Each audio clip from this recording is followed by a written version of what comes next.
Hello everyone, আসসালামু আলাইকুম। তো আজকে অনেক দিন পর আমি একটা ভিডিও আপলোড দিচ্ছি।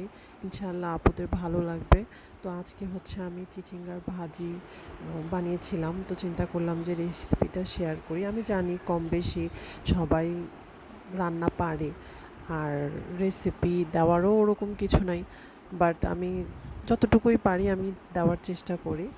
তো প্রথমে তো আমি চিচিঙ্গার মধ্যে ওটা কেটে পরিষ্কার করে ধুয়ে টুয়ে তার মধ্যে কাঁচা মরিচ আর পেঁয়াজ দিয়ে তেলের মধ্যে লাল করে তখন আমি চিচিঙ্গাটা দিয়ে দিয়েছি। তারপর যখন একটু ভালোভাবে ভাজা হয়ে গিয়েছে তখন তার মধ্যে আমি ডিম ফেটে রেখেছিলাম, ডিমটা দিয়ে দিয়েছি। আর দেওয়ার পরে আমি খুব ভালো করে ডিমটা মিক্সড করে নিয়েছি, যাতে ডিমের যে গন্ধটা থাকে সেটাও যেন না থাকে। আর হলুদ লবণ তো নর্মালি ভাজিতে দেয়ই মানুষ, তো তাও দিয়েছি। দেওয়ার পর খুব ভাজা ভাজা করে সেটা আমি নামিয়ে নিয়েছি, এবং খেতে খুবই মজা হয়েছিল। আর এটা গরম ভাতের সাথে খেতে খুবই মজা লাগে।